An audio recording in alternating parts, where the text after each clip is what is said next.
Level playing field এখন পর্যন্ত সকলের কাছে পরিষ্কার তৈরি হয় নাই। আর বিগত 53 বছরে যে পদ্ধতিতে নির্বাচন হয়েছে জাতীয়, সেই নির্বাচন প্রশ্নবিদ্ধ। সেখানে দিনের ভোট রাতে আমরা বাক্স ঢুকাবার প্রবণতা আমাদের দেশে রয়েছে। এক কথায় সে নির্বাচনগুলো প্রশ্নবিদ্ধ। আমরা চাইছি যে এমন একটা নির্বাচন পদ্ধতি হোক, যে নির্বাচন পদ্ধতির মাধ্যমে প্রতিটা ভোটারের মূল্যায়ন হবে, জাতীয় সরকার তৈরি হবে, ফ্যাসিস্ট সরকার তৈরি হওয়ার মতো প্রবণতা বন্ধ হবে। এজন্যই মূলত আমরা নির্বাচন পদ্ধতি এটা আমরা চেয়েছি। সাথে যেটা আমাদের সবচেয়ে বড় সমস্যা তৈরি করে, কালো টাকার দৌরত্ব, বেশি সত্য ব্যবহার, এটাও পিএন নির্বাচন পদ্ধতির মাধ্যমে এটাও নিরসন হবে এবং সুন্দর একটা সোনার দেশ তৈরি হবে। আর সবাই যদি সরকারে থাকে, সেখানে দেশ পরিচালনায় সুন্দর একটা পরিবেশ তৈরি করার সংসদ হবে। এজন্যই আমরা পিআর পদ্ধতি চেয়েছি। এখানে বিএনপি না চাওয়ার পিছনে আমরা যেটা আগে পরে উল্লেখ করেছি, এটা তাদের অনেকটাই মিশ্রিত রয়েছে। তারা এককভাবে ক্ষমতায় যাওয়ার একটা আশা, বিভিন্ন তাদের কার্যক্রম চালচলন কথা আমরা লক্ষ্য করেছি।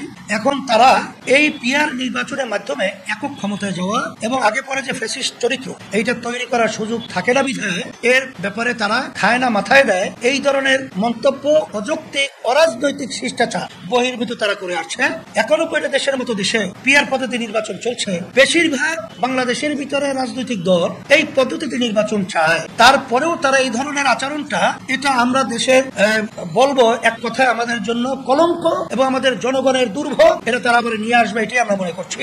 যদি এই প্লেইং ফিল্ড যদি আমরা তৈরি করতে না পারি বা না হয়, তখন তো আমরা আমাদের বক্তব্যের মাধ্যমে আজকে আপনাদের কাছে বলেছি আমাদের নির্বাচনে যাওয়া কঠিন হবে। কারণ এই পরিস্থিতিতে প্রশাসন তাদের ফাংশন যথাযথ করছে না এবং বর্তমান সরকার প্রশাসনকে ওইভাবে তারা নিয়ন্ত্রিত করতে পারছে না। সেখানে যদি নির্বাচন হয়, সেখানে আমাদের প্রার্থী এবং অন্যান্য রাজনৈতিক দলের প্রার্থী যারা রয়েছে, তারা রাজনীতি মাঠে যখন কাজ করবে, তাদের এলাকায় যখন কাজ করবে, সমর্থক সহ তাদের জান মালের এখানে কিন্তু ঝুঁকি থেকে যায়। এই ঝুঁকিতে আমরা নির্বাচনে কেন যাব? এটা আপনাদের কাছে আমরা প্রশ্ন রাখি। আমাদেরকে ওইভাবে পরিবেশ তৈরি না করলে আমরা নির্বাচনে যাব কিভাবে? এই জন্য আমরা বলেছি, যদি রাজনৈতিক দলগুলো তারা ঐক্যমত্যে পৌঁছতে না পারে, তখন তো ঐক্যমত্যে কমিশনের যে ধারাবাহিকতা আছে তার একটা কিন্তু পয়েন্ট আছে, যে যদি তারা ঐক্যমত্যে না পৌঁছতে পারে, জনগণের মতামত যেটা গণভোট বলা হয়, এটা আমাদের দেশে বিগত দিনেও হয়েছে।